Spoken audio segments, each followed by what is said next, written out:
नमो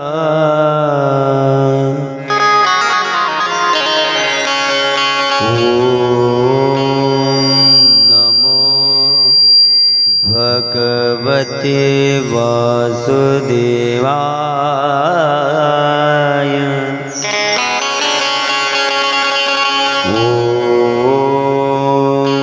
नमो भगवते वासुदेवाय।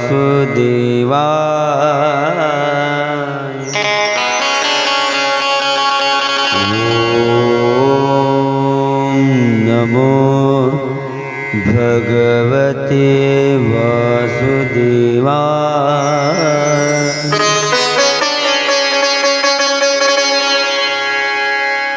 श्री गणेशाय नमः।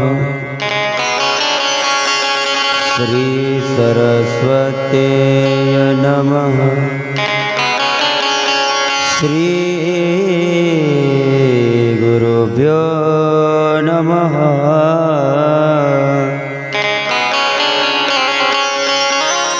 वक्रतुंड महाकाय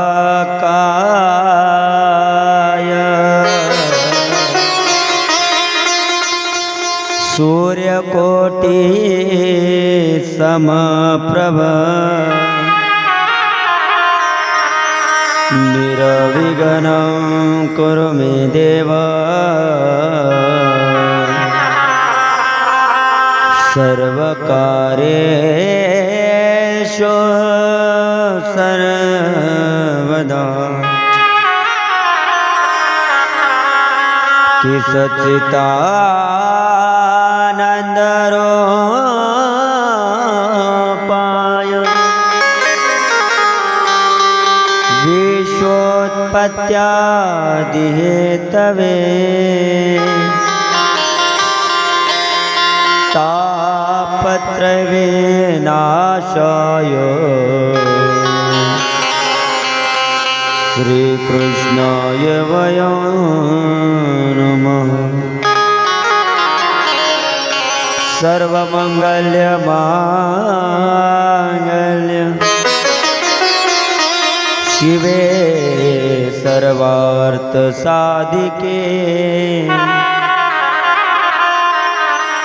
शरण्य त्र्यंबके गौरी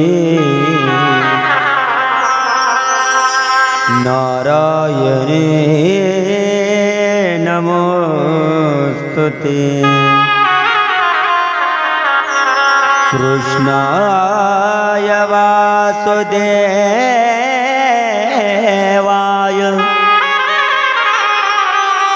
हरये परमात्मने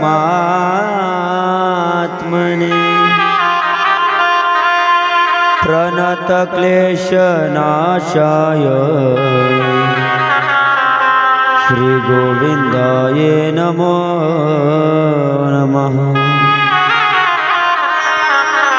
वसुदेवसुतं देवं कंसचाणूरमर्दनं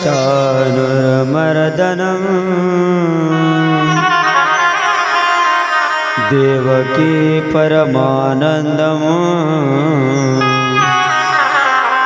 कृष्णं वन्दे जगद्गुरुं। गुरुर्ब्रह्मा गुरुर्विष्णु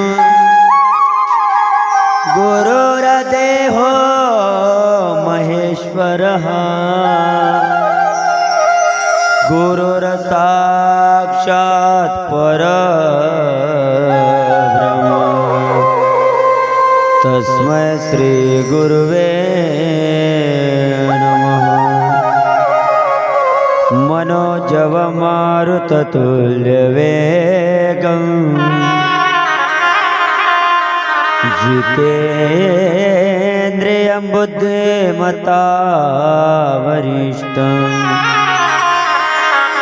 वातात्मजं वानरयूथमुख्यम्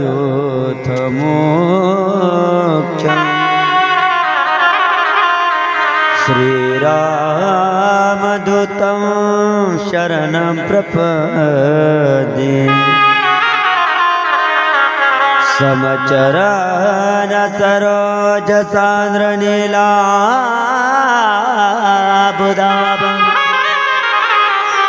जगनविहित पाने मंडन मंडना तरुण तुलसी माला कंदरं कंजनेत्रम् सदय धवलहासं विठ्ठलं चिन्तयामि राधा मेरे स्वामिनी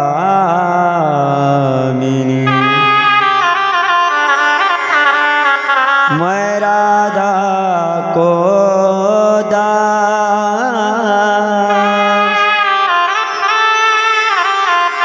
जन्म जन्म मोहे दीजिए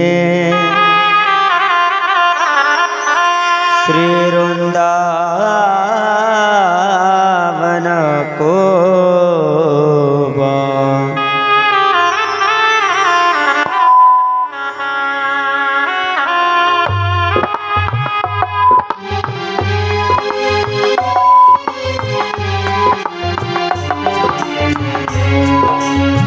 कि जय जय श्री राधा रमण जय जय धवल किशोर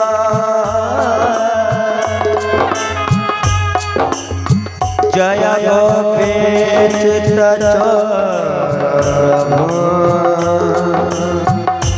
जय जय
भुकेल्या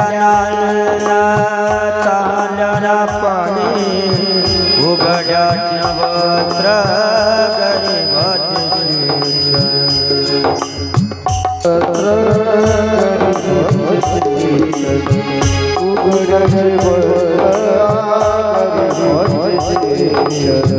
रोग्याना औषध उपचार प्राण्याना दिले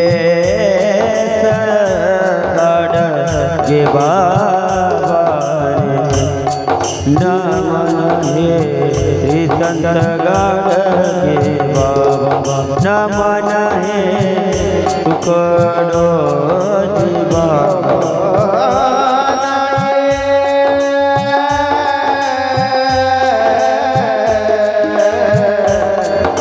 तुकडो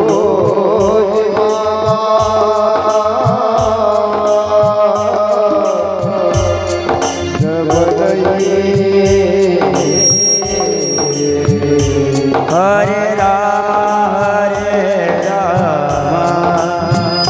राम राम हरे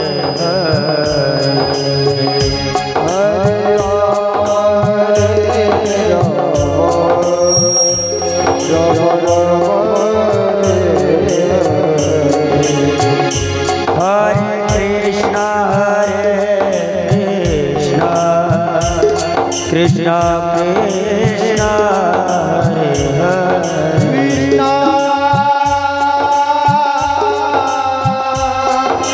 कृष्ण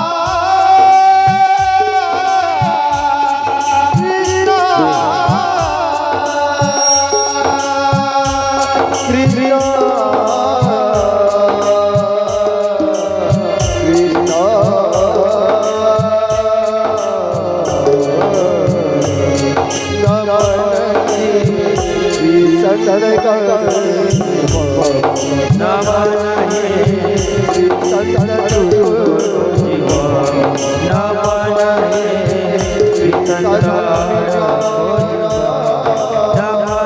हे श्री संत भिकाजी बाबा नमन हे श्री संत सुभाष बाबा नमन हे सर्व साधु संता गोपाल कृष्ण भगवान श्रीमद्भागवत वाक्य बिहारी वंदनीय राष्ट्र संत तुकडोजी कर्म विरगाड़ के बाबा की भारत माता की अपने अपने माता पिता की सभी साधु संतन की गो माता की छत्रपति शिवाजी महाराज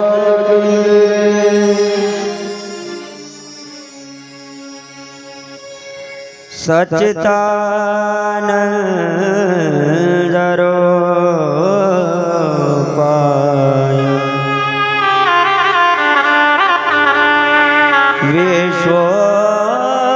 विश्वोत्पत्त्यादि हेतवे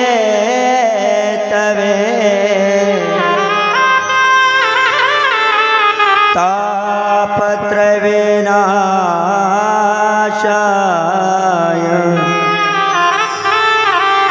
श्री कृष्णाय वयं नमः। अलंकापुरी पुण्यभूमि पवित्र तिथे नांदतो ज्ञान राजा सुपात्र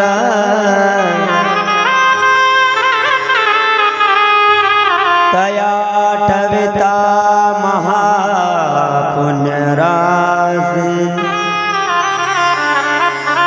नमस्कार माझा श्री सद्गुरु ज्ञानेश्वरा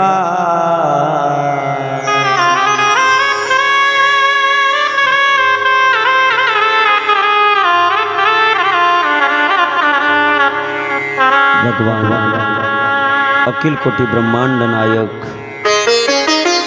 श्री पंढरीशी पांडुरंग परमात्मा कैवल्य साम्राज्य चक्रवर्ती विश्वमाऊली ज्ञानेश्वर महाराज जगद्गुरु तुकाराम महाराज श्री संत एकनाथ महाराज वंदनीय राष्ट्रसंत तुकडोजी महाराज सर्व साधू संतांच्या कृपा आशीर्वादाने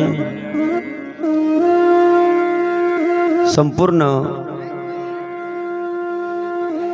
आपल्या वडगाव या गावाच्या सहकार्याने सुंदर अशी ही श्रीमद भागवत कथा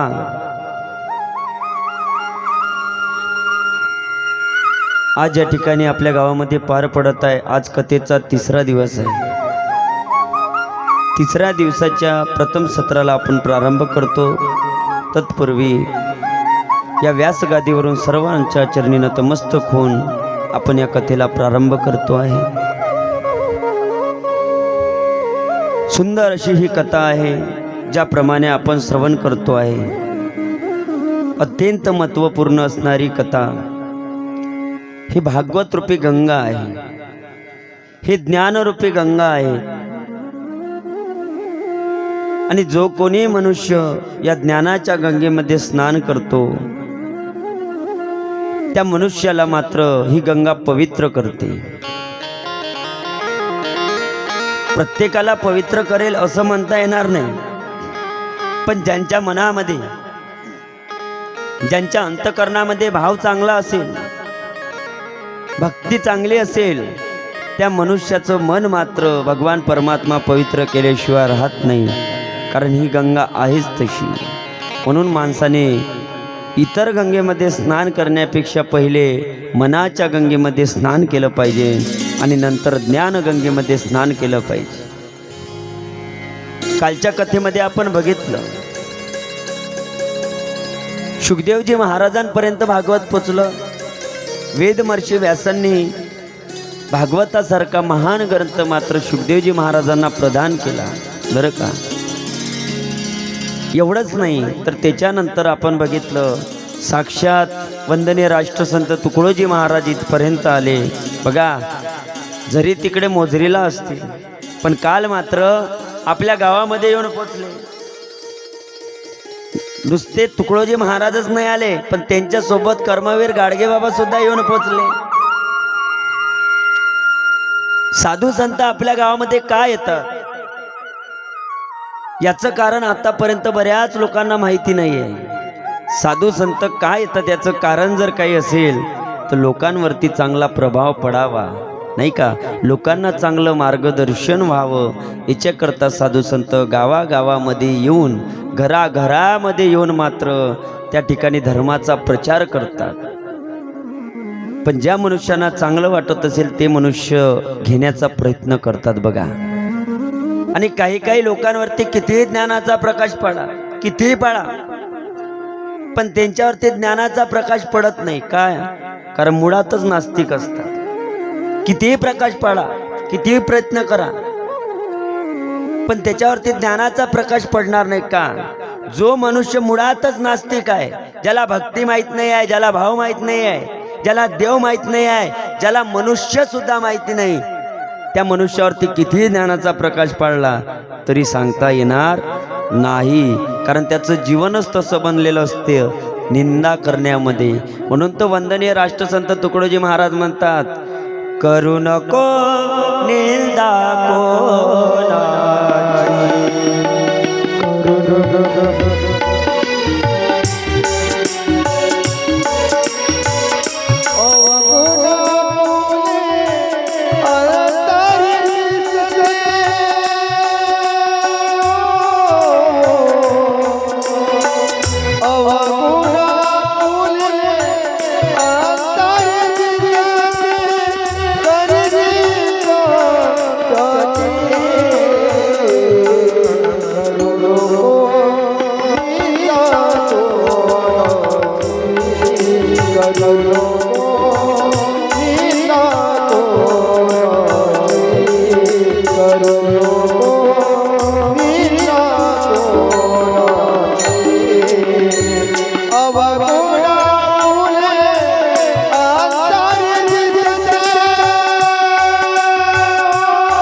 करू नको निंदा कोणाची. निंदा केल्यानं काय होते अवगुण आपुले नाही का. स्वतःचा अवगुण माणूस पाहत नाही. लक्षात घ्या स्वतःचा अवगुण कधी पाहणार नाही पण लोकांमध्ये अवगुण पाहिल्याशिवाय राहत नाही. हा तसा तो तसा कार्यक्रम लवकर लागला पाहिजे. स्वतः पाहू ना किती वेळामध्ये आपण इथं येतो तर ते कधी दिसणार नाही. लोकांचा अवगुण पाहिल्याशिवाय राहणार नाही, दुसऱ्यांचा अवगुण पाहिल्याशिवाय राहणार नाही पण स्वतःचा मात्र कधी पाहणार नाही. कारण लोकांचा काय आहे स्वभाव आहे निंदा करणे नाही का. म्हणून कोणाची निंदा करत असताना प्रत्येक मनुष्याने विचार केला पाहिजे अरे आपण निंदा करतो कोणाची, पुढचा मनुष्य कोण आहे, पात्रता पाहून सुद्धा निंदा केली पाहिजे. लक्षात घ्या.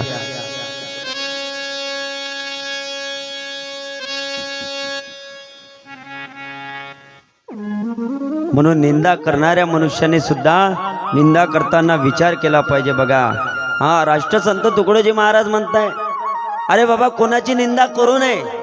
आणि जर निंदा करायची असेल तर पहिले स्वतःमध्ये काय पाहायचं, अवगुण पाहायचा की आपल्यामध्ये कोणता चांगला गुण आहे. चांगला तर गुण दिसणार नाही. मला सांगा, निंदा करणाऱ्यामध्ये खरोखर चांगला गुण असेल का?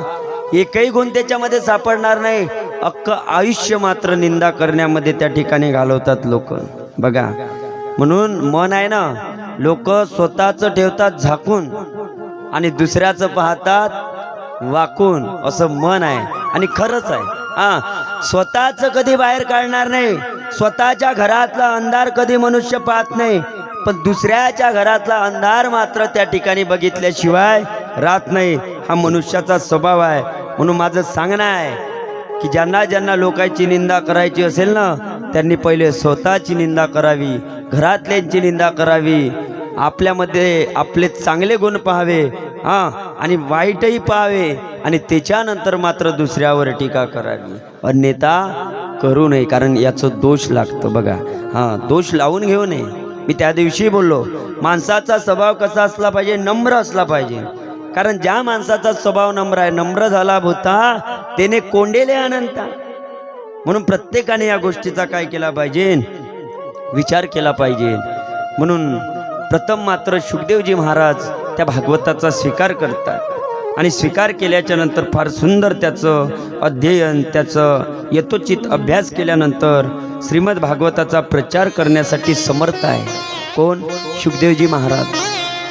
पहिले सांगितलं, महाराज आपण विधी आहे, एक लंगोटी तरी धारण करा. म्हणून मात्र त्या ठिकाणी विधी असणारे शुकदेवजी महाराज त्या ठिकाणी काहीतरी धारण करतात. आता मात्र प्राप्त तर झाला आहे, श्रीमद भागवत त्या ठिकाणी मिळालेला आहे. म्हणून मात्र त्या ठिकाणी सामान्य जीवापर्यंत हे भागवत पोचवण्यासाठी शुकदेवजी महाराज त्या ठिकाणी समर्थ होत आहे. बघा, इकडे महाभारताची युद्धभूमी, युद्ध पार पडलं महाभारतामध्ये, आणि युद्ध पार पडल्याच्या नंतर मात्र बघा कौरवांची हार झाली. कौरव हारल्या गेले आणि पांडव हे दिग्विजयी झाले. विजयी झाले पांडव. पण कौरवांना राग आला, अरे पांडव जिंकले, पांडव का म्हणून जिंकले याचा विचार आतापर्यंत लोक करत नाही. बघा, याचं कारणच हे होतं की पांडवाच्या पक्षामध्ये सत्य आणि सत्य होतं, आणि तसंही जिथे सत्य आहे तिथे भगवान परमात्मा खंबीरपणे उभा असतो. बघा, माझा देव त्याच घरामध्ये वावरतो ज्या घरामध्ये लोक सत्य बोलतात. मग खोटं बोलणाऱ्याच्या घरामध्ये राहत नाही का? नाही. तुम्ही म्हणा कसं? बघा, आपल्या खोट्या बोलण्यामध्ये एखाद्याचं जर चांगलं होत असेल तर तिथं देव आहे, पण आपण जेव्हा खोटं बोलतो तर पुढच्या माणसाचं चांगलं झालं पाहिजे एक. आणि जर आपल्या खोट्या बोलण्यामध्ये जर कोणाचं वाईट होत असेल तर ते देवाला मान्य नाही. म्हणून खोटं जर बोलायचं असलं तर माणसानं पुढच्या माणसाचं चांगलं झालं पाहिजे भविष्यात, असं खोटं बोलावं. नाही तर काही काही लोकांना सवय असते खोटं बोलण्याची. खरं तर कधी बोलणार नाही, पण खोटं बोलल्याशिवाय राहणार नाही. काही काही लोक म्हणते, काय यंदाचा महाराज दुसरा महाराज पाहिजे होता, नाही का?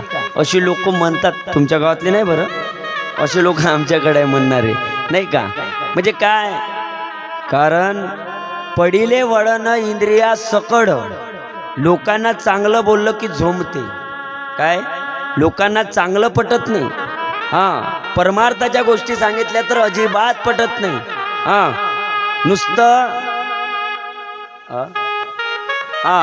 नाचणं कुदणं, महाराजांनी हसवलं की म्हणते बरं आहे बरं आहे, नाही का?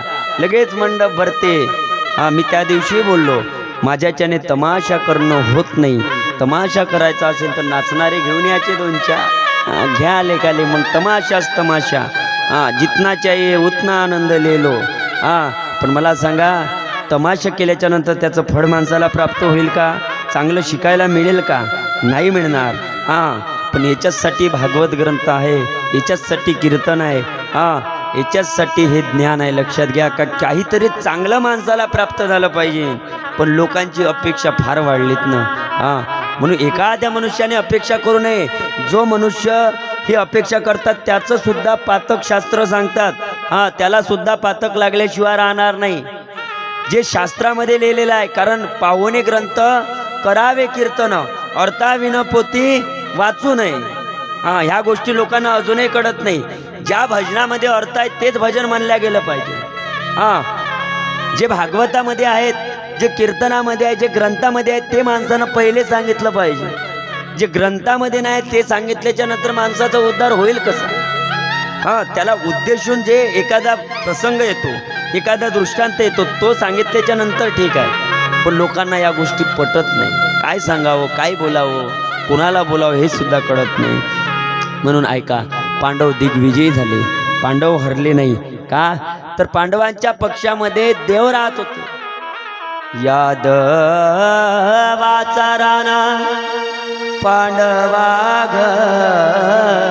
घरी. पण का राहत होता? हा, का पांडवाच्या पक्षामध्ये देव राहत होते? याचं कारण जर काही असेल तर सत्यता माणसाच्या जीवनामध्ये महत्वाची आहे. वंदनीय राष्ट्रसंत तुकडोजी महाराज सुद्धा म्हणतात, जो सत्याविना शब्द न बोले, जो शब्द न बोले, जो शब्द न बोले, करिता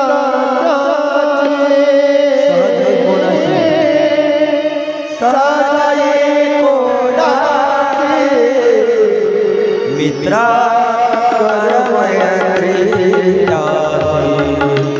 मित्रा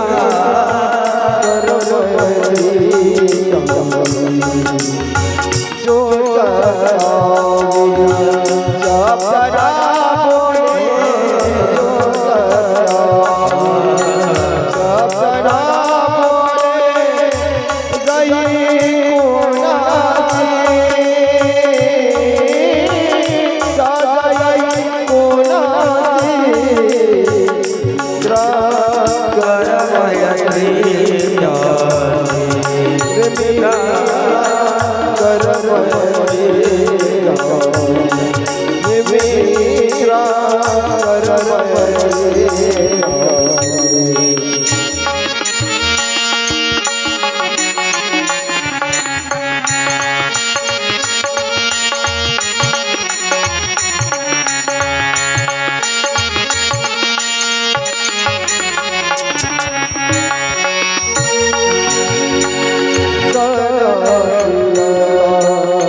शब्द न बोले, जो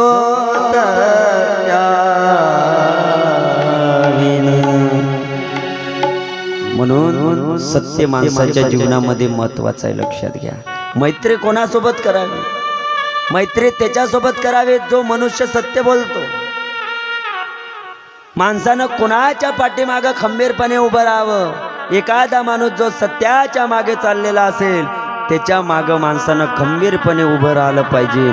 पण लोकांना सत्य माणसं पटत नाही पटत हो. पहा ना, जिथे सप्ताह होतो 2-4 लोक त्या सप्त्यामध्ये जर उभे असेल तर त्यांच्या पाठीमागं खंबीरपणे कोणी उभं राहणार नाही. सप्ताह करणाऱ्या माणसाला कोणी साथ देणार नाही. पण मात्र एखादा मनुष्य इथं जर गौतम पाटील आणले ना नाचण्यासाठी तर त्यांच्या मागं 100 लोक उभे होतील. हे शोकांतिका आहे बाबा, शोकांतिका आहे. माझं थोडं बोलणं वाईट वाटलं लोकांना, शोकांतिका आहे. एखादी नाचणारे बाई आणले तर त्यांच्या मागे 100 लोक खंबीरपणे उभे राहतील. पण भागवत सप्ताह होत आहे ना, तिथं कोणी पुढाकार घेणार नाही. मी त्या दिवशी बोललो, इथं झाडायचं जरी म्हणलं ना या धर्ममंडपामध्ये, तरी कोणी पुढे येणार नाही. कचरा तसाच पडून राहील, पण कोणी पुढाकार घेणार नाही. कुठं चाललं आपलं जग? कुठं चालले आपले लोक? का जगाचं वाटोळं होत आहे याचा विचार केला? मग सांगा ना, या कलियुगामध्ये मला सांगा, कलियुग नष्ट होण्यासाठी काही खूप मोठा वेळ लागणार आहे? मी बोललो 7 वर्ष बाकी आहे, जास्त नाही आहे. 2032 पर्यंत 4 ते 62 करोड लोक जर जाणार असेल ना, त्याच्यामध्ये समजायचं पहिला नंबर काड्या करणारायचा आहे. समजून जायचं, लागलाच आहे परफेक्ट. हे खोटं ठरणार नाही. म्हणून प्रत्येक माणसाने विचार जर करायला गेलं तर सत्याच्या बाजूनं उभं राहणं गरजेचं आहे. जिथे सत्य असेल तिथे देव आहे. बघा, कारण सत्य रूपाने जो नटलेला आहे तो भगवान परमात्मा आहे. सत्य तो सत्य तो सत्य तो विठ्ठला, तोच भगवान परमात्मा सत्य रूपाने या ठिकाणी आहे. म्हणून सत्याच्या बाजूने चालत जावा. पण लोकांना सत्य हे कडू लागते, नाही का? कसं लागते? कडू लागते. बघा, म्हणून प्रत्येक माणसाने विचार केला पाहिजे. म्हणून मात्र त्या ठिकाणी पांडव दिग्विजयी झाले, कौरवांची हार झाली, कौरव हारल्या गेले. आणि एवढंच नाही तर परिणाम स्वरूप पांडव विजय झाले. पण मात्र दुर्योधन अत्यंत घायल झाला, अत्यंत घायल झाला, दुःखी झाला. दुर्योधन रक्तबंबाळ अवस्थेमध्ये त्या ठिकाणी पडलेला आहे. एका रक्ताच्या डोबळ्यामध्ये पडलेला हा दुर्योधन. तेवढ्यामध्ये तिथे अश्वत्थामा आला. आणि अश्वत्थामा आल्याच्या नंतर दुर्योधनाला म्हणत आहे, कोणी केली तुमची ही हालत? म्हणते, अजिबात मी सोडणार नाही. कोणीही असो, मी त्याला सोडणार नाही. मी शिक्षा दिल्याशिवाय राहणार नाही. कोण म्हणतो? हा अश्वत्थामा म्हणतो, नाही सोडणार मी. बदला घेतल्याशिवाय राहणार नाही. बस अश्वत्थामाने ठरवलं. म्हणून मात्र इकडे बदल्याच्या भावनेमध्ये तडपणारा अश्वत्थामा, आणि तिकडे आहे दुर्योधन रक्ताच्या थारोड्यामध्ये पडलेला. इकडं लोभाच्या भावनेमध्ये अश्वत्थामा आणि बदल्याच्या भावनेमध्ये दुर्योधन. तू जर का बदला घेतला तर तुला जे पाहिजे ते देईल, असं म्हणून अश्वत्थामाला त्या ठिकाणी पाठवलं. कोणी? या दुर्योधनाने. बघा, जा, माझी अशी हालत केली ना, बघ आज मी या रक्ताच्या थारोळ्यामध्ये पडलो आहे, जा माझा बदला घे, बदला घे म्हणून बदल्याच्या भावनेमध्ये त्याला पाठवलं. पण आज माझा भगवान परमात्मा इकडे पांडवांच्या घरी आहेत. आणि मात्र आज माझ्या भगवान परमात्म्याने एक लीला केली. बघा, ती लीला काय आहे? आज ज्या ठिकाणी मात्र रोज पांडव झोपायचे ना, त्या ठिकाणी पांडवांच्या उंचीला आलेले त्या पांडवांचे 5 पुत्र मात्र झोपवले. बघा, रोज त्या ठिकाणी पांडव झोपायचे, पण आज त्या ठिकाणी पांडव नाही आहे. पांडवांच्या उंचीला आलेले त्यांचे 5 पुत्र आहेत. आणि भगवान परमात्म्याने इकडे काय केलं? त्या 5ही पांडवांना आपल्या सभेमध्ये मात्र मग्न केलं. बघा, भगवान परमात्मा कधी काय करेल सांगता येत नाही. त्याच्या मनात आलं तर देव चांगले करतो, त्याच्या मनात आलं तर देव वाईट करतो. पण शेवटी माणसाच्या कर्माचं फळ असते.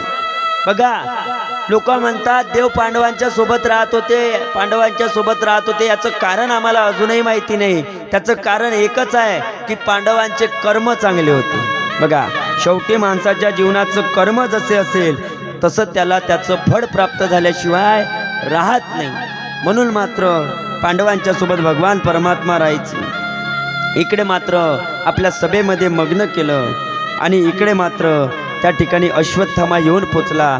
रात्रीची वेळ आहे. रात्रीच्या वेळेला आला अश्वत्थामा. अश्वत्थामाने बघितलं नाही कोण झोपलेला आहे, काय झोपलेलं आहे हे बघितलं नाही. अश्वत्थामाला वाटलं की हे 5 पांडव आहे त्या ठिकाणी झोपलेले आहे. रात्रीची वेळ होती, दिसून पडलं नाही. म्हणून मात्र त्या 5ही पुत्रांचा शिरच्छेद केला. आणि शिरच्छेद करून मात्र 5ही त्या ठिकाणी शिर घेऊन दुर्योधनाच्या समोर गेला अश्वत्थामा. आणि दुर्योधनाला म्हणत आहे, हे दुर्योधना, हे बघ, मी 5ही पांडवांचा शिरच्छेद केलाय. तुझा बदला मी घेतलेला आहे. हे बघ, आपल्याला हरवलं ना, म्हणे हे बघ आपला बदला घेतला आहे. दुर्योधनाला वाईट वाटलं. दुर्योधन विचारात पडला, अरे इतने बड़े युद्ध में जिसका बाल ही बाका न कर सका, इतनी ऐसी मौत नहीं हो सकता. अरे एवढं मोठं युद्ध झालं आणि एवढं मोठं युद्ध झाल्याच्या नंतर ज्याच्या केसालाही मी धक्का लावू शकलो नाही ते पाचही पांडव, त्यांचं शिर हे असू शकतं का? विचारात पडला दुर्योधन. विचार करत आहे. दुर्योधनाने बघितलं उजेडामध्ये. बघितल्याच्या नंतर मात्र ते 5 पांडवाचे शिर नव्हते, तर ते मात्र 5 पांडवाच्या पुत्राचे शिर होते. दुर्योधन विचारात पडला. अश्वत्थामाला म्हणत आहे, अरे अश्वत्थामा काय केलंस तू हे? अरे मी तुला 5 पांडवांचा शिरच्छेद करण्यासाठी पाठवलं होतं अश्वत्थामा, पण तू केलं काय? अरे तू त्याच्या 5 पुत्रांचा वध केला अश्वत्थामा. हे पाप झालं, पाप झालं. दुर्योधन सुद्धा विचारात पडला. काय करावं? अश्वत्थामा सुद्धा विचारात पडला. इकडे सकाळची वेळ झाली आणि सकाळच्या वेळेला मात्र त्या ठिकाणी द्रौपदी निद्र अवस्थेमधून बाहेर पडले, जागे झाले. म्हणे चला, आपले 5ही पुत्र झोपलेले आहे, अजून उठले नाही. म्हणून द्रौपदी त्या ठिकाणी त्या पुत्रांना जाग करण्यासाठी निघाले. ज्या वेळेस दरवाजात येऊन पोचले ना, दारामध्ये आल्याच्या नंतर तिने बघितलं तर रक्ताचा थारोळा त्या ठिकाणी दिसून पडला. जसा रक्ताचा थारोळा दिसला, विचारात पडले, अरे काय झालं असेल? दार उघडलं. दार उघडल्या मात्र 5ही पुत्रांचे शिर त्या ठिकाणी नाही आहे. रक्ताच्या थारोळ्यामध्ये 5ही पुत्र दिसले. टाहो पडला, हे गोविंद, हे गोविंद, अरे कोणी माझ्या पुत्रांचा शिरच्छेद केला रे? निष्पाप जीवाची हत्या केली. बघा काय वेदना झाल्या असेल त्या आईला. ज्या आईचे 5 पुत्र त्या ठिकाणी मारल्या गेले. रडत आहे, डोळ्यामधून अश्रूच्या धारा वाहत आहे द्रौपदीच्या. कोणी मारलं असेल माझ्या पुत्राला? कोणी माझ्या पुत्राचा वध केला असेल? अरे माझे 5 पुत्र त्या ठिकाणी मरण पावले आहे. काय करावं कळेना. द्रौपदी सुद्धा विचारात पडली. देवाला हाक मारत आहे, हे गोविंद, हे गोविंद. तेवढ्यामध्ये अर्जुन धावत आले. अर्जुनाने बघितलं. ज्या वेळेस ही परिस्थिती अर्जुनाने बघितली ना, अर्जुन सुद्धा विचारात पडला. आणि कोणी अशी परिस्थिती केली असेल? द्रौपदी मी सोडणार नाही. ज्याने कोणी आपल्या 5 पुत्रांचा शिरच्छेद केला असेल ना, त्याला मी सोडणार नाही. म्हणून मात्र अर्जुन शोधामध्ये निघाला. लक्षात आलं की मारणारा अश्वत्थामा आहे. अश्वत्थामाला पकडण्यासाठी त्या ठिकाणी गेला. पण मात्र अश्वत्थामा ब्रह्मास्त्राचा प्रहार त्या ठिकाणी करू लागला. युद्ध झालं. शेवटी अश्वत्थामाला त्या ठिकाणी धरलं आणि अश्वत्थामाला धरल्याच्या नंतर बांधून मात्र द्रौपदीच्या समोर उभं केलं. द्रौपदीला म्हणत आहे, द्रौपदी हा आपला 5 पुत्रांचा मारेकरी आहे, याला सोडू नको, याला शिक्षा दे, याला दंडित कर म्हणून त्या ठिकाणी सांगत आहे. द्रौपदी विचारात पडली. अरे समोर असणारा हा ब्राह्मण पुत्र आहे. नुसता ब्राह्मण पुत्र नाही आहे, हा एक गुरुपुत्र आहे. जरी द्रौपदी अग्निपुत्री असली तरी समोर असणारा ब्राह्मण पुत्र एवढंच नाही तर गुरुपुत्र आहे. मी काय शिक्षा देऊ याला? काय मी दंडित करू? विचार करत आहे. तेवढ्यामध्ये भगवान परमात्मा त्या ठिकाणी आले. भगवान परमात्म्याला अर्जुन म्हणत आहे, देवा सांगा काय करायचं? अरे माझ्या 5 पुत्रांचा याने शिरच्छेद केला, निष्पाप जीवाची हत्या केली याने. काय करावं देवा सांगा ना. देवा तुम्हीच सांगा आता काय करायचं याचं. म्हणून मात्र विचारल्याच्या नंतर भगवान परमात्मा म्हणत आहे, द्रौपदी ऐक ना द्रौपदी, अरे तुझ्या निष्पाप जीवाची हत्या केली, तुझ्या 5 पुत्राला याने मारलं, याला सोडू नको. पण ऐक ना द्रौपदी, याला सोडून दे, हा ब्राह्मण आहे. बघा अर्जुन म्हणत आहे, देवा कमाल आहे तुमची. एकीकडे तुम्ही बोलतात की 5 पुत्रांचा मारेकरी आहे, याला सोडू नका, आणि एकीकडे म्हणतात की याला सोडून द्या, या ब्राह्मण पुत्र आहे. देवा नेमकं करायचं काय सांगा ना देवा, सांगा काय करायचं याचं.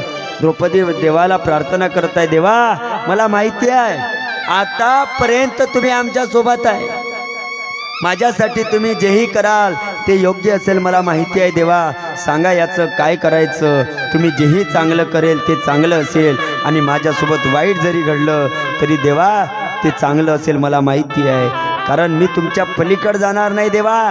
पण सांगा याचं करायचं काय.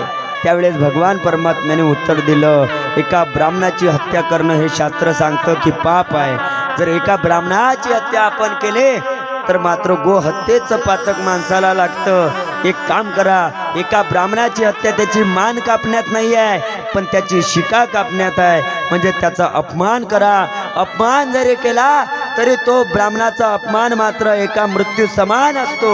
म्हणून मात्र त्याच्या डोक्यावरती जो मणी होता तो मणी मात्र काढल्या गेला. असं म्हणतात की जेव्हा तो मणी काढला ना, त्याच्या डोक्याला असा खड्डा पडला. त्या खड्ड्यामधून आजही मात्र रक्ताचा पू वाहतो. आज 5000 वर्ष पूर्ण जास्त झाले तरी सुद्धा अश्वत्थामा वन वन भटकत आहे. चिरंजीवत्व दिलं होतं अश्वत्थामाला, म्हणे जा, अरे माझ्या 5 पुत्रांची निष्पाप जीवाची हत्या केली ना, तू असा वन वन भटकत राहशील, वन वन भटकत राहशील. पहा, विचार करा, एका निष्पाप जीवाची हत्या केली म्हणून मात्र त्याला एवढं मोठं पाप भोगावं लागतं. आज लोक कितीतरी निष्पाप जीवाची हत्या करत आहे. लोक कितीतरी बघा, कितीतरी प्राणी जीव नाही का, जे कापायला नाही पाहिजे ते सुद्धा कापत आहे. मला सांगा, त्यांना कुठं जागा मिळेल याचा विचार कोणीही करत नाही. आज एकादश आहे, नाव घेता येत नाही म्हणून सांगितलं नाही. एकादश जर नसते ना तर मी हे सुद्धा सांगितलं असतं. पहा, निष्पाप जीवाची हत्या करणं शास्त्र सांगतं पाप आहे. ज्याप्रमाणे अश्वत्थामाला चिरंजीवत्व मिळालं ना, त्याचप्रमाणे आपल्याला सुद्धा मिळू शकते. बघा, वन वन भटकत आहे. आज लोक सांगतात, बरेच लोक म्हणतात अश्वत्थामाला आम्ही अश्वत्थामाला पाहिलं, त्याचे डोक्याचे केस लांब आहे, जमिनीवरती असे केस त्याचे पसरलेले आहे आणि डोक्यामधून रक्ताचा पूह वाहतो. त्याचं शरीर असं धाडधीड त्या ठिकाणी बनलेलं आहे. बघा ना, काय परिस्थिती आहे अश्वत्थामाची. पण लोकांना याचं काही घेणं देणं नाही. आपल्या हातून हत्या घडले तरी चालते. बघा, भगवान परमात्म्याने द्रौपदीला समजवलं, म्हणे द्रौपदी, जास्त विचार करू नको, जेही तुझ्यासाठी होईल ते चांगलं आहे. कारण द्रौपदीच्या लक्षात आलं, जर माझे पुत्र आज मारल्या नसते गेले तर मात्र 5 पांडव तिथं मारल्या गेले असते. आणि देवानं केलं ते वाईट नाही केलं. देवाला माहिती आहे काय योग्य आहे का अयोग्य आहे माणसासाठी, हे फक्त देवाला कळतं. बघा ना, विचार करा ना, लोक म्हणते हे देवाचं चुकलं. देवाचं चुकलं नाही, देवाला माहिती होतं. आज जर त्यांचे पुत्र मारल्या गेले नसते तर 5 पांडव मारल्या गेले असते. विचार करा, महाभारत घडलं असतं का? शक्य नाही ना. म्हणून देव आपल्यासाठी जे करत असेल ते चांगलं असतं. म्हणून मात्र त्या ठिकाणी अश्वत्थामाचा सुद्धा भगवान परमात्मा उद्धार करतात. चिरंजीवत्व दिलं अश्वत्थामाला. पुढे मात्र द्रौपदी, जिच्या मनामध्ये जरी अग्निपुत्री आहे तरी दयाभाव आहे, अशी असणारी ती द्रौपदी आहे. ती वंश परंपरा पुढे वर्णन करत आहे. वंश परंपरा काय आहे बघा, सुभद्रा आहे. सुभद्रेचा पुत्र आहे, त्याचं नाव आहे अभिमन्यू. बरं का, सुभद्रेचा कोण आहे? पुत्र आहे अभिमन्यू. रणांगणामध्ये मारला गेला. कोण? हा अभिमन्यू. सुभद्रा रडली नाही. रणांगणात मारल्या गेल्या तरी सुभद्रा रडली नाही. याचं कारण काय आहे? याचं कारण असंच आहे बघा, ज्या ठिकाणी माझा पुत्र मारला जात असेल तो त्याचा मृत्यू नाही आहे, तो त्याचा मोक्ष आहे. कोण म्हणत आहे? ही सुभद्रा. अरे माझा पुत्र त्या रणांगणामध्ये मारला गेलाय, तो वीर मरण त्याला प्राप्त झालेला आहे, तो अमर झालेला आहे, त्याला मोक्ष मिळालेला आहे. बघा, आता 26 जानेवारी झाली, आपल्याला माहिती आहे. आज त्या सीमेवरती कितीतरी जवान मात्र बंदूक हातामध्ये घेऊन त्या ठिकाणी मात्र त्या सीमेवरती राहतात. कशासाठी? तर अरे माझं जग सुखी राहिलं पाहिजे, माझ्या जगातल्या लोकांना, या विश्वातल्या लोकांना त्रास झाला नाही पाहिजे, माझ्या महाराष्ट्रातल्या लोकांना त्रास नाही झाला पाहिजे, म्हणून मात्र सीमेवरती बंदूक धरून रात्र दिवस उभा राहणारा तो जवान आहे. विचार करा, आज ते जवान त्या ठिकाणी बंदूक घेऊन उभे आहेत, म्हणून आपण सुखाचं 2 टाईमचं अन्न खातो. पण आपण त्या लोकांची आठवण कधी करत नाही. करतो का?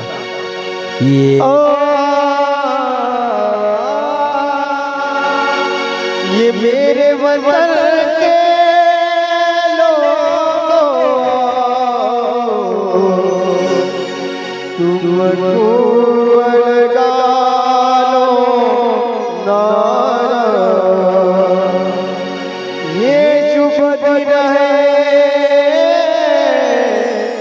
सबका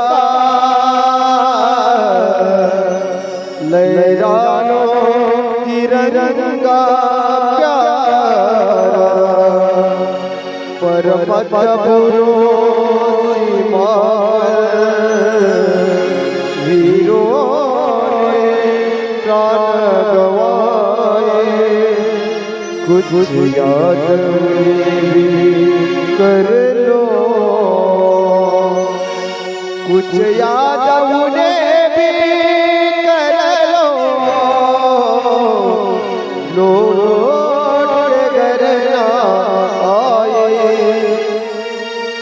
वो लौट के घर ना आए वीर बन के लोग जरा आँखों में भर लो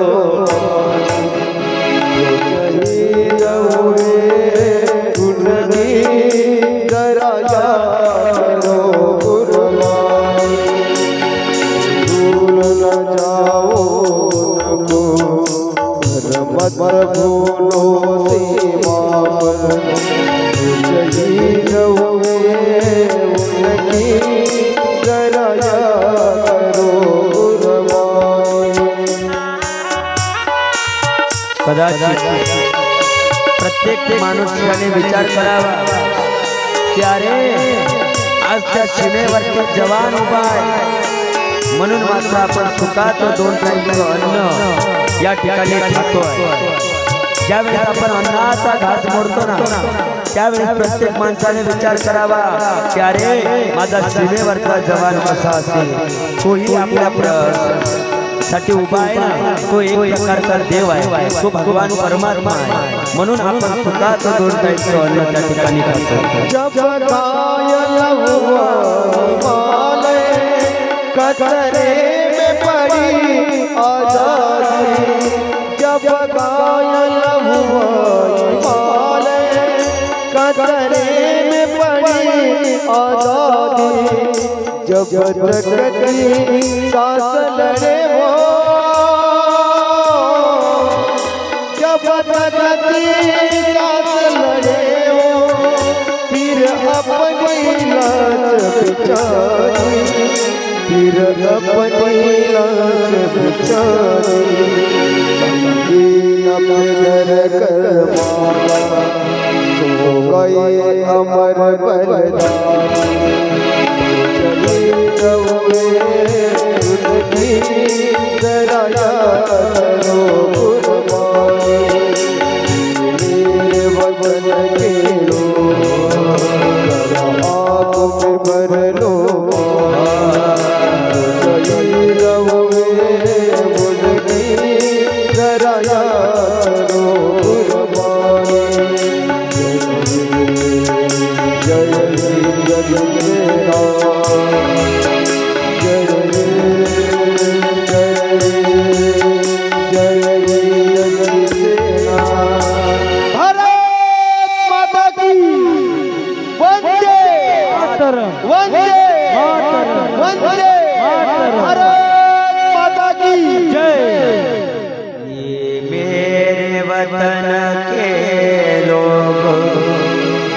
जरा में भर लो पानी जो शहीद हुए हैं उनकी जरा याद करो कुर्बानी.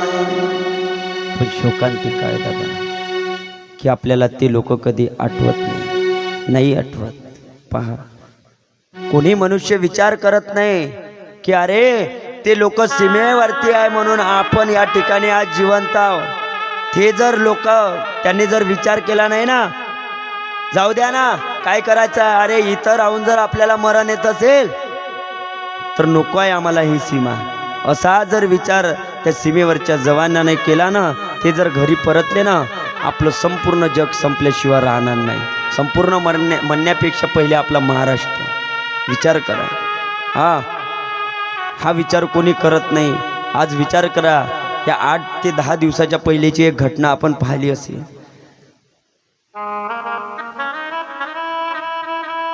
सीमेवरती जो जवान शहीद झाला आणि शहीद झाल्याच्या नंतर मात्र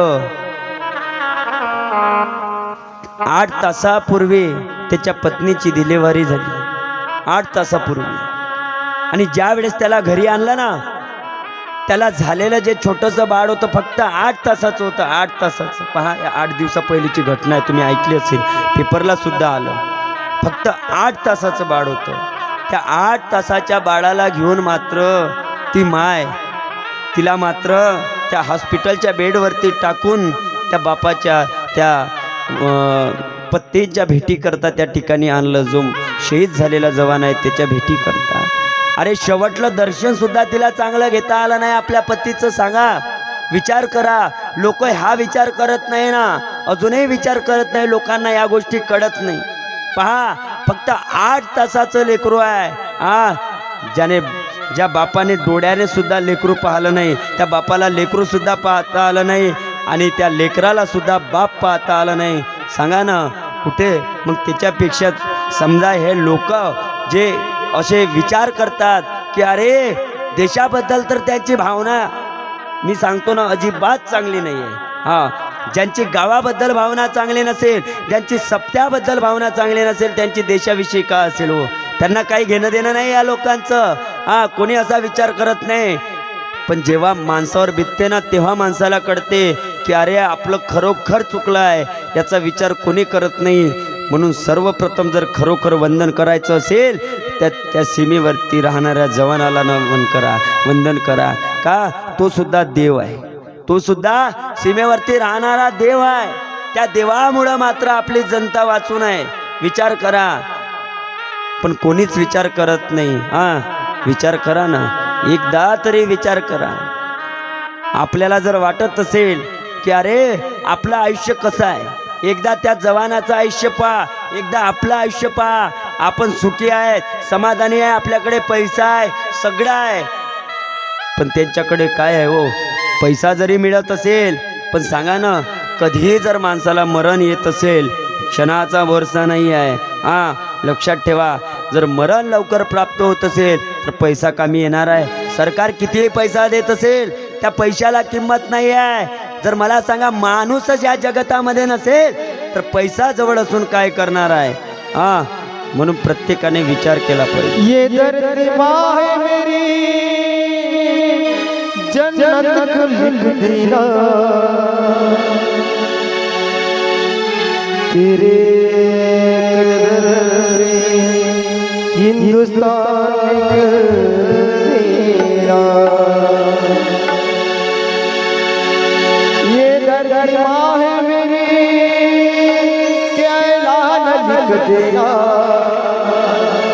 इस मेरी जिंदगी पे ऐसा लिख देना. एक किसे काम खबर है दुनिया वाले, मेरी कब्र के पत्थर पे हिंदुस्तान लिख देना. पैकून मेरा चमन के लिए, पैकून मेरा चमन के लिए, चमन के लिए मेरी जान जाए वतन के लिए, मेरी जान जाए वतन के लिए, मेरी जान जाए वतन के लिए. पैकून मेरा चमन के लिए, पैकून मेरा चमन के लिए, चमन के मेरी जान जाए वतन के, मेरी जान जाए वतन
मेरी जान जाए वतन के लिए, मेरी जान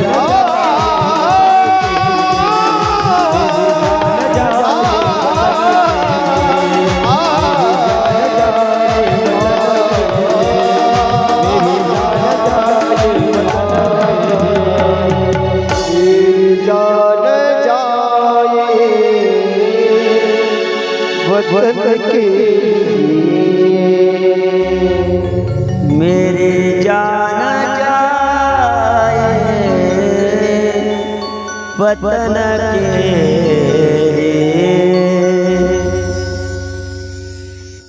म्हणून माणसाचं जीवन, माणसाचं मन हे देशाविषयी चांगलं असलं पाहिजे.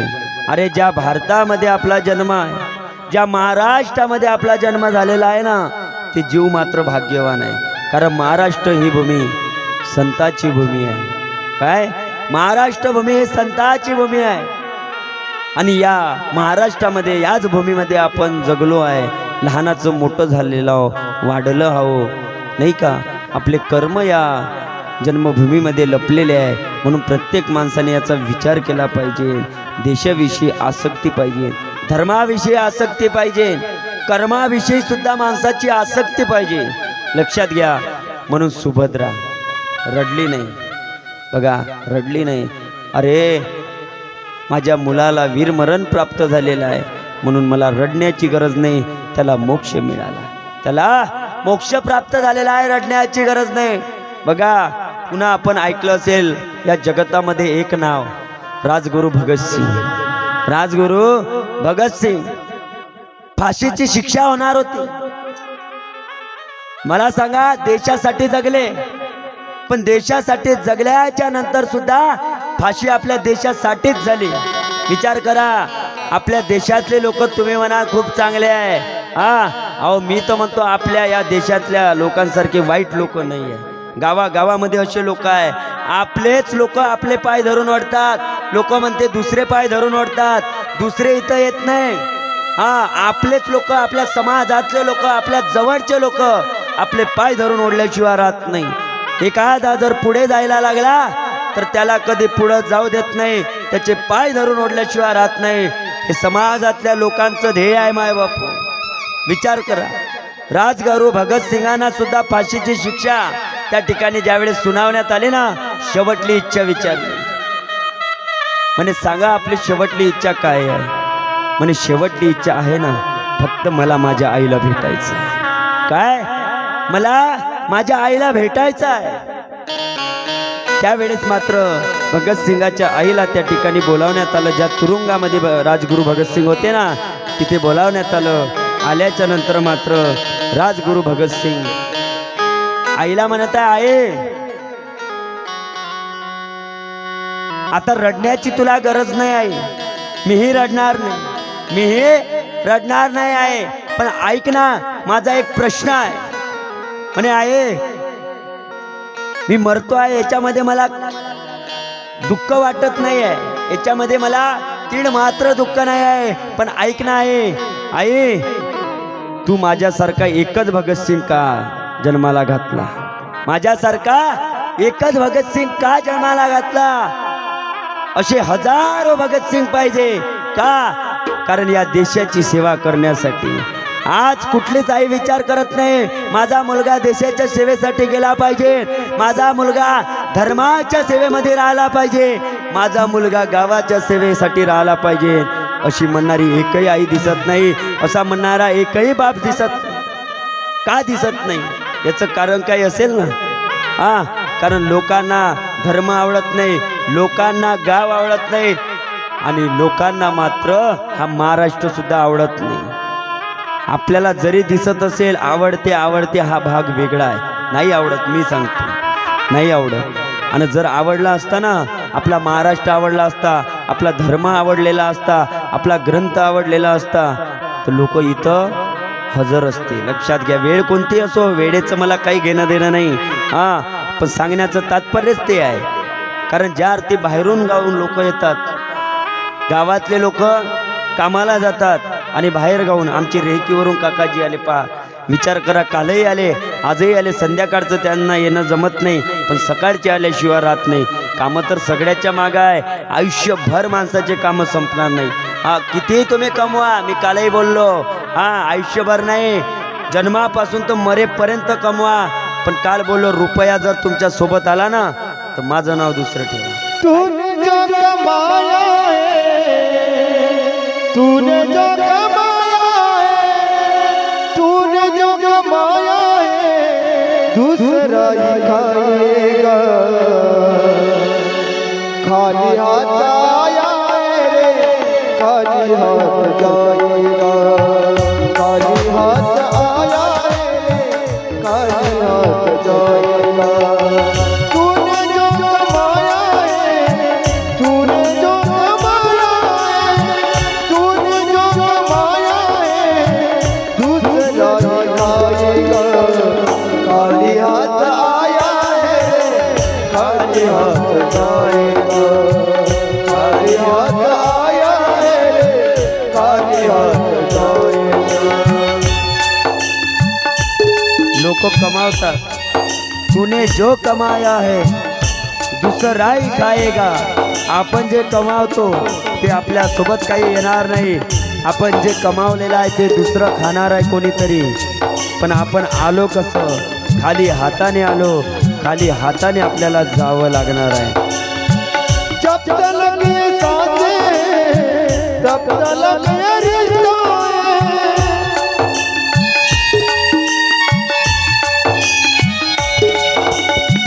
जब तक ये सांसें, तब तक ये रिश्ता है. जब तक ये सांसें, तब तक ये रिश्ता है. सांस जिस घड़ी टूटी, सांस जिस घड़ी टूटी, रिश्ता टूट जाता है. सांस जिस घड़ी टूटी, रिश्ता टूट जाता है.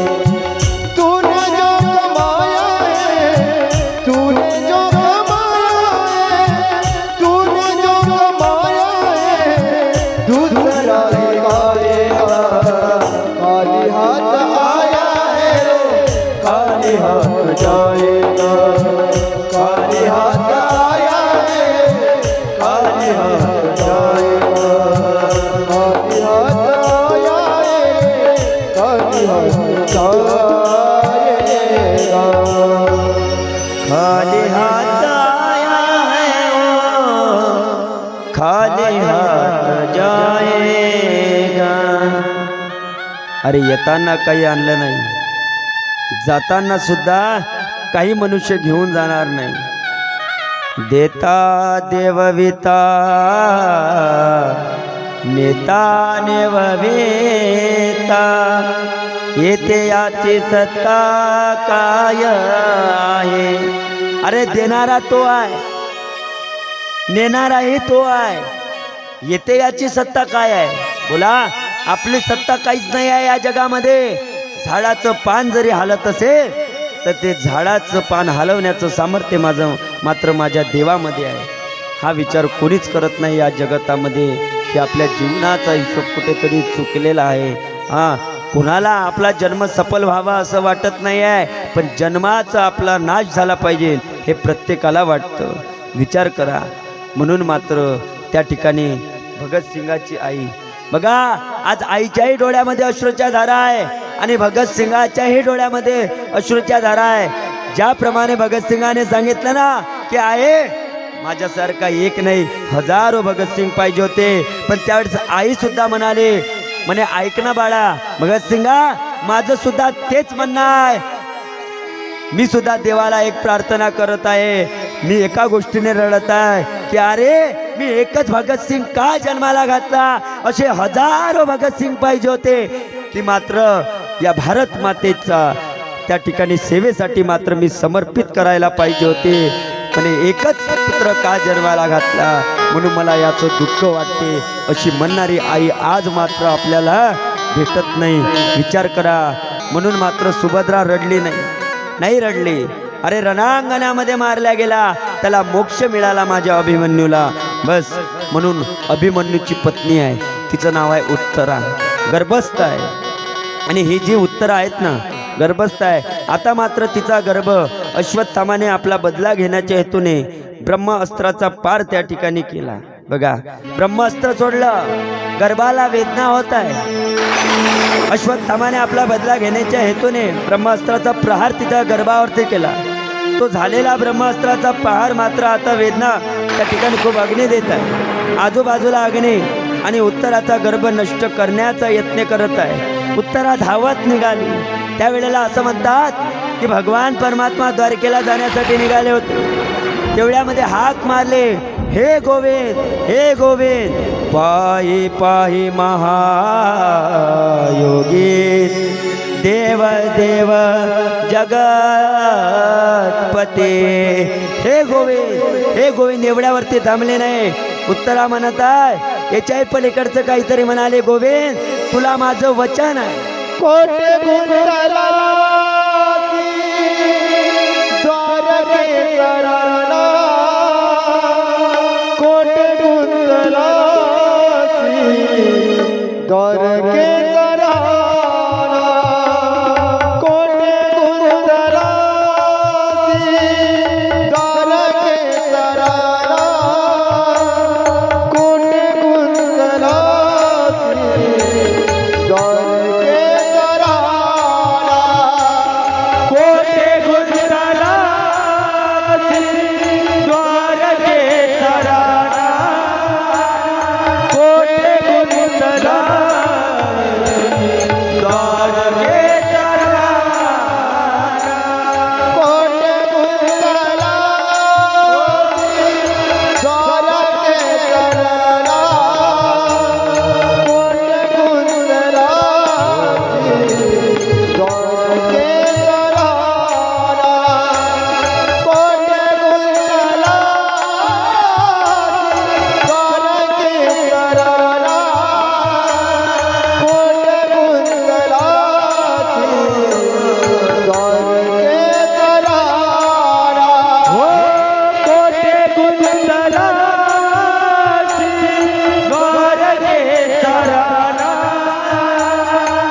अरे माझा गर्भ नष्ट करण्याचा प्रयत्न मात्र हा अश्वत्थामा करत आहे. गोविंद विचार कर देवा, तयाचं रक्षण कर देवा.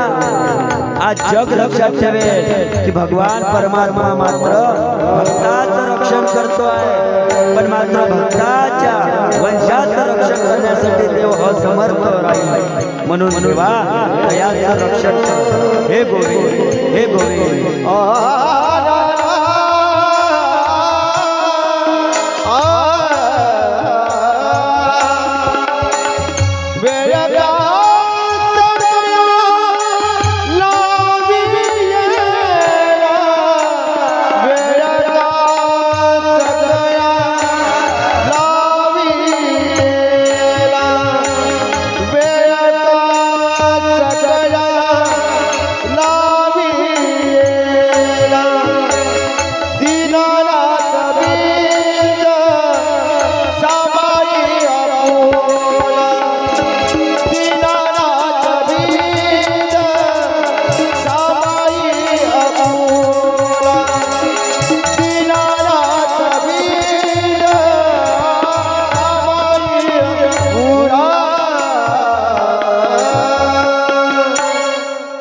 कुठे गुंतलासी द्वारकेचा राणा, कुठे गुंतलाय देवा. अरे बघ, तुझ्या वंशाचं रक्षण कर देवा, तयाचं रक्षण कर. म्हणून मात्र त्या ठिकाणी उत्तरा प्रार्थना करत आहे. देवाला वचन दिलं उत्तरेन, माझं वचन आहे देवा, भक्ताचं वंश आहे आणि जर भक्ताचा वंश पूर्ण संपला तर तुझं चिंतन कोण करेल देवा, तुझी भक्ती कोण करेल देवा. हे प्रभू, जर का आज इथे भक्ताच्या वंशाचं रक्षण जर का तू केलं नाही तर मात्र जगच लक्षात ठेवेल की परमात्मा परब्रह्म भक्ताचं रक्षण करण्याकरता समर्थ आहे, पण मात्र भक्ताच्या वंशाचं रक्षण करण्यासाठी असमर्थ आहे. म्हणून मात्र भक्ताच्या वंशाचं रक्षण कर, म्हणून मात्र तयाचं रक्षण कर देवा असं म्हणलं तरी चालेल. म्हणून आतापर्यंत महाभारताच्या युद्धामध्ये शस्त्र न उचलण्याचा संकल्प घेणारे भगवान त्या क्षणाला मात्र 2-2 आयुधे धारण करत आहे. का तर माझ्या भक्ताच्या वंशाचं रक्षण व्हावं. प्रवेश केला भगवान परमात्म्याने त्या गर्भामध्ये, कसलाही विचार न केला.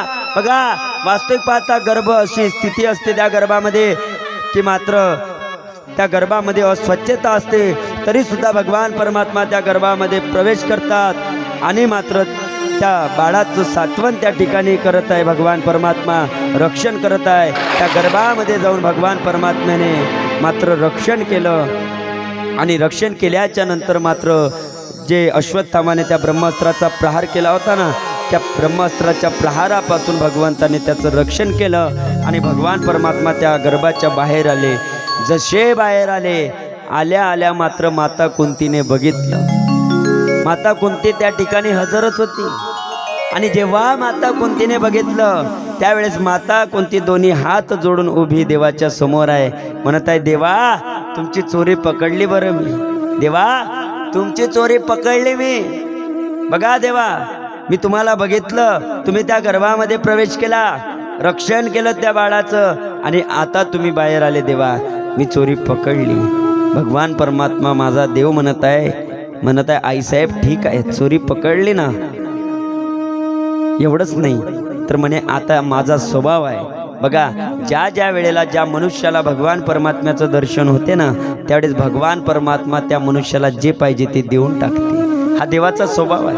हा म्हणून ज्या ज्या मनुष्याला आतापर्यंत देवाचं दर्शन झालं, देवाने कधी नकार दिला नाही. पाहिजे ते ते मागा, देव द्यायला तयार आहे. फक्त मागण्याची पात्रता योग्य पाहिजे. जर माणूस पात्रतेमध्ये चुकला तर चुकला तो हुकला. पहा, कारण काही काही लोक मागतात पण काही काही लोकांना मागता सुद्धा येत नाही. पहा माता कुंतीचं सुद्धा तेच झालं. माता कुंतीला कळत होतं आपल्याला तर देव मिळाला, याच्यामध्ये नवल नाही. देवाचं दर्शन झालं हे आपलं सौभाग्य आहे, अहोभाग्य आहे, प्रारब्ध आहे, नशीब आहे, इथपर्यंत खरं आहे. पण ज्या वेळेला माझा भगवान परमात्मा म्हणत आहे आईसाहेब मागा, काहीतरी मागा, माता कुंती म्हणत आहे नाही देवा नको, माझं सगळं आहे या जगातामध्ये, माझं म्हणण्यापेक्षा तुझंच सगळं आहे, तू दिलेलं सगळं आहे माझ्याकरता, मग आता मी काय मागू देवा. पण देवाचा स्वभाव आहे, म्हणे आईसाहेब मागा, काहीतरी मागा. माता कुंती नकार देत आहे, म्हणजे माझ्याकडे सगळं आहे, धन आहे, दौलत आहे, घर आहे, दार आहे, माडी आहे, बंगला आहे, हो नको आहे म्हणे काहीच नाही. का मला सांगा, एखाद्या गावामध्ये जर देवाची प्राप्ती एखाद्याला झाली असती, आता एखाद्या गाव म्हणण्यापेक्षा इथंच समजा ना, लगेच म्हणलं असतं देवाने मागा, काहीतरी मागा. काय मागितलं असतं त्या मनुष्याने? म्हणलं असतं देवा माझ्या घरी पैसा कमी आहे, एखादी खोली भरून पैसा देऊन दे, लगेच म्हणलं असतं का नाही? काय नारायण दादा, तुम्हाला जर समजा देव मिळाले असते काय मागितलं असतं देवाला? पैसा मागितला असता? हो म्हणते आहे. हां बरं, तुम्ही काय मागितलं असतं बसलेले? हां दादानी काहीच नसतं मागलं, वा चांगली गोष्ट आहे. अजून कोणी काय मागितलं असतं? समाधान. बरोबर आहे, नाही हे बरोबर आहे, हे आपलं समाधान, सुख, शांती आपण हेच मागू शकतो ना देवाला, दुसरं काय. पण एखादा मनुष्य ज्याला जास्तीत जास्त लोभ आहे त्याने काय मागितलं असता? पैसा मागितला असता. ज्याला लोभ आहे त्याने काय मागितलं असतं राहुल भाऊ? पैसा मागितला असता. पण ऐका, माता कुंती म्हणत आहे आहा देवा काही नको आहे, हे दिलेलं सगळं तुमचं आहे, बस काही नको. पण तरी सुद्धा देव आग्रह करत आहे, हट्ट धरला देवाने, म्हणे नाही आईसाहेब काहीतरी मागा, काहीतरी मागा. माता कुंती विचार करत आहे काय मागावं देवाला, काय मागावं, विचारात पडली. शेवटी मात्र माता कुंतीला मागावं लागलं. काय मागावं लागलं? काय मागितलं माता कुंतीने?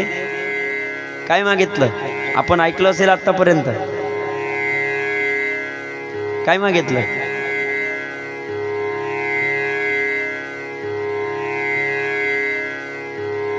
काय मागितलं?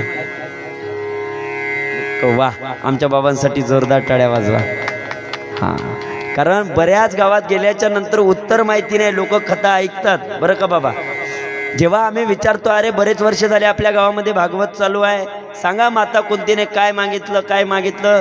कोणी सांगतात पैसा, कोणी म्हणतात धन, कोणी म्हणतात दौलत, कोणी म्हणतात सुख, कोणी म्हणतात समाधान, पण हे कोणी सांगत नाही की माता कुंतीने दुःख मागितलं. पहा, ज्या वेळेस भगवान परमात्म्याने माता कुंतीला सांगितलं म्हणे आईसाहेब मागा, काहीतरी मागा.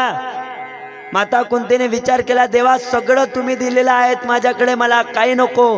पण देवाने आग्रह केला म्हणून माता कुंतीने काय मागितलं, फक्त आणि फक्त दुःख मागितलं.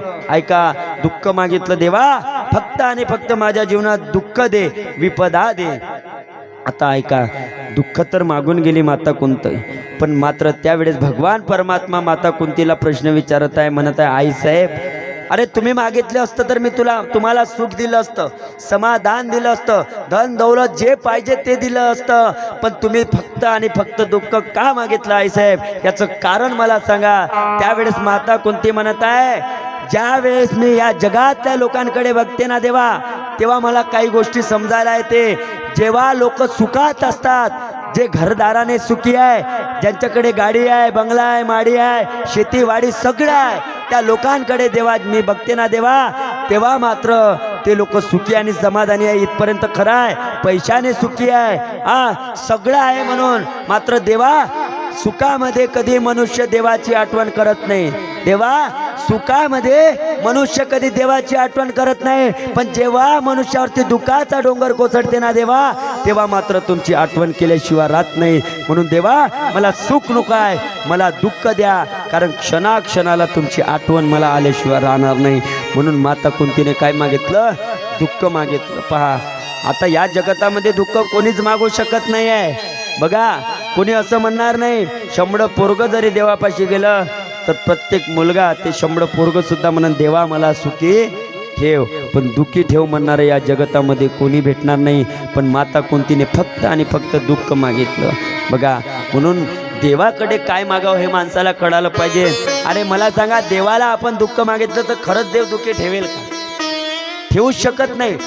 कारण ज्या अर्थी आपल्यावरती एखादा दुःखाचा डोंगर पसरला असेल तर आपण देवाला विसरू शकत नाही, आणि त्यावेळेस देव सुद्धा आपल्याला विसरू शकत नाही. समजायचं आपल्या जीवनामध्ये दुःख आहे ना, समजायचं ती आपली परीक्षा आहे. काय आहे? ती आपली परीक्षा आहे, नुसती आपली नाही आहे, आपल्या आजूबाजूच्या लोकांची सुद्धा परीक्षा आहे की आपल्या दुःखामध्ये सहभागी होते कोण, आपल्या जवळ येते कोण. जेव्हा आपल्यावरती दुःखाचा डोंगर कोसळते, तेव्हा जेव्हा आपल्याला खूप मोठं दुःख असते, हां, आणि त्या दुःखामध्ये साथ देणारे लोक किती आहेत हे तेव्हा आपल्याला कळते. खरी माणुसकी आपल्याला दुःखामध्ये कळते, सुखामध्ये कळत नाही. लक्षात घ्या. म्हणून माता कुंतीने काय मागितलं, फक्त आणि फक्त काय मागितलं, दुःख मागितलं. विचार करा, अशी असणारी माता कुंती जिने फक्त दुःख मागितलं. म्हणून आपण सुद्धा देवाची प्राप्ती ज्यावेळेस आपल्याला होते ना, तेव्हा काय मागावं हे आपल्याला कळालं पाहिजे. लक्षात घ्या, ज्या मनुष्याला हे कळालं की अरे आपण काय देवाला मागितलं पाहिजे हे जर कळालं ना, तर समजायचं त्याच्या आयुष्याचं सोनं झालं, हां, अन्यथा नाही. हां, म्हणून प्रत्येक मनुष्याला कळालं पाहिजे. म्हणून काय मागितलं, दुःख मागितलं. बघा, माता कुंतीचा त्या ठिकाणी भगवान परमात्मा उद्धार करत आहे. पुन्हा मात्र बघा, एक कारण होतं, भगवान परमात्मा द्वारिकेला जाण्यासाठी थांबले होते ना, त्याचं पुन्हा एक कारण होतं, पितामह भीष्म. काय? पितामह भीष्म रक्ताच्या थारोड्यामध्ये पडलेले आहे, अंगामध्ये एक एक बाण शिरलेला आहे पितामह भीष्माच्या.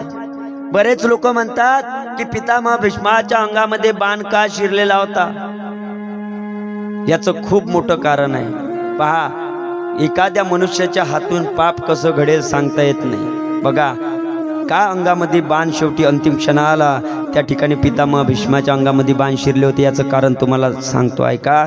असं म्हणतात की ज्या वेळेस पितामह भीष्म रस्त्याने चालले होते ना, बघा, न कळत पाप झालं, पण त्या पापाचं पातक मात्र पितामह भीष्माला शेवटी भोगावं लागलं. बघा, काय पातक होतं, ज्यावेळेस रस्त्याने पितामह भीष्म चालले होते, रस्त्याने जात असताना सर्प दिसला, आणि सर्प दिसल्याच्या नंतर पितामह भीष्माला असं वाटलं की अरे कोणी त्याच्या अंगावरून गाडी नेईल, रस्ता नाही का, रस्त्यावर जाताना कोणी दगड मारून फेकल लागल. म्हणून पितामह भीष्माने काय केला, तो सर्प घेतला आणि सर्प असा बाजूला टाकण्यासाठी गेला, पण तो सर्प मात्र एका काट्यावरती जाऊन पडला. काय? तो सर्प एका काट्यावरती जाऊन पडला. त्या सर्पाच्या अंगाला काटे टोचले आणि काटे टोचल्याच्या नंतर तेव्हा त्या सर्पाने शाप दिला, अरे तुझा सुद्धा मृत्यू असाच होईल, तुझ्याही अंगामध्ये काटे टोचेल. म्हणून अंतिम क्षणाला पितामह भीष्माच्या अंगामध्ये बाण शिरले. बघा, याचं सत्य कारण आहे. आपल्या पायाखाली काही तुडवल्या जाईल त्याचं सुद्धा पातक लागते. लोक पुण्य कमी आणि पाप जास्त करत आहे. त्याच्यात आम्ही आहे. तुम्ही म्हणाल आम्ही नाही, अशातला भाग नाही, आम्ही सुद्धा आहोत. का? कारण जेव्हा आपण रस्त्याने चालतो ना, पण चालत असताना आपल्या हातून कदाचित पायाखाली मुंगी त्या ठिकाणी येते, कधी माकुडा येते, कुठलाही जीव येऊ शकते, छोटे बारकी किडे नाही का, तेव्हा समजायचं माणसाच्या हातून पाप घडते. पण त्या पापाचं प्रायश्चित्त कोणी करत नाही. लक्षात घ्या. खरं तर पापाचं प्रायश्चित्त केलं पाहिजे. सकाळपासून तर संध्याकाळपर्यंत झालेलं पुण्य आणि झालेलं पाप माणसानं कदाचित बघावं, की आपल्या हातून खरोखर पुण्य जास्त होते की पाप जास्त होते, नाही का. याचा विचार जेव्हा झोपत असताना माणूस तेव्हा केला पाहिजे. किती पुण्य केलं असेल आपण दिवसात, की सर्वात जास्त पाप झालं. पहा ना, मला सांगा पितामह भीष्माने, मला सांगा जाणून बुजून तो सर्प काट्यावरती टाकला का? नाही टाकला. नकळत, म्हणजे कोणीतरी लात पडेल कोणाची म्हणून मात्र रस्त्याच्या बाजूला टाकायला गेले. पण शेवटी घडलं काय? कधी कधी माणूस चांगलं करायला जाते, पण कधी कधी वाईट घडते. लक्षात घ्या. म्हणून चांगलं जर करायचं असेल तर खूप चांगलं करा. एवढं चांगलं करा की त्याचं फळ माणसाला प्राप्त झालं पाहिजे, अन्यथा करू नका. मी बोलून जातो. बऱ्याच गावातले लोक सप्ते करतात, करत नाही अशातला भाग नाही आहे. पण मात्र सप्ताह करत असताना काही लोक बोलणारे असतात, नाही का. आपलं मन आहे, 10 कांद्यामध्ये 1 कांदा जर सडलेला असेल तर तो 9ही कांद्याला सडून टाकतो. म्हणून मात्र आपण खंबीरपणे उभं राहायचं. किती कांदे येऊ द्या, सडलेले येऊ द्या, खंडित झालेले येऊ द्या, काहीच करू शकत नाही वाकडं. लोक म्हणतात अरे मांजर आडवे गेले का काहीतरी अपशगुन घडतं, अशी लोक म्हणतात. मी म्हणतो एक नाही, हजारो मांजरे आडव्या जाऊ द्या, आणि त्या हे भुऱ्या नाही, पांढऱ्या नाही, काळ्या मांजरी आडव्या जाऊ द्या, काय तरी मनुष्याचं वाकडं होणार नाही. पण एक मनुष्य जर आडवा गेला ना सप्त्याच्या, तर अख्खा सप्ताह बंद पडतं. काय? हे खरं आहे. याला नास्तिक म्हणायचं. अशा लोकांकडे कधीच लक्ष द्यायचं नाही. पाहणं, खोटं सांगत नाही. ज्यांनी सप्त्याचा विरोध केला आहे ना, एक दिवस भोगावं लागेल. एक दिवस भोगणं आल्याशिवाय राहणार नाही. म्हणून सप्त्याचा विरोध करत असताना, देवाचा विरोध करत असताना एखाद्या माणसाने विचार करावा बोलण्याच्या अगोदर. आपण कुठे बोलताना चुकतो. पहा, पितामह भीष्माचं त्या ठिकाणी अंगामध्ये बाण शिरलेले आहेत, वेदना होत आहे, रक्ताच्या थारोळ्यामध्ये पडलेले आहे. पितामह भीष्म विचार करत आहे काय करावं, पण मात्र देवाचं नाव मुखामधून सोडलं नाही. अंतिम क्षणाला मात्र काय व्हावं, देवाचं दर्शन व्हावं, म्हणून मात्र त्या ठिकाणी प्रार्थना करत आहे. इतना तू करना स्वामी, इतना तू करना स्वामी, जब प्राण तन से निकले, इतना तू करना स्वामी, जब प्राण तन से निकले. गोविंद का नाम लेकर, गोविंद का नाम लेकर, जब प्राण तन से निकले, इतना तू करना स्वामी, जब प्राण तन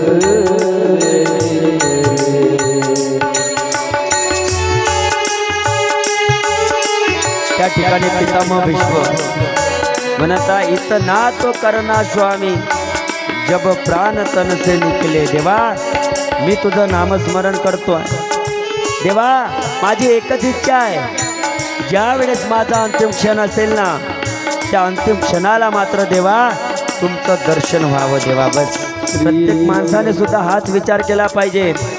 जेव्हा आपला अंतिम क्षण असेल तेव्हा एखादा मनुष्य आपल्या जवळ नसला तरी चालेल, पण भगवान परमात्मा मात्र आपल्या जवळ असला पाहिजे. आणि असं जर वाटत असेल तर त्याच्यासाठी भक्ती, भाव, धर्म आणि कर्म हे चांगले असले पाहिजे. लक्षात ठेवा. इतना तू करना स्वामी, जब प्राण से निकले. इतना तू करना स्वामी, जब प्राण से निकले. गोविंद का नाम लेकर,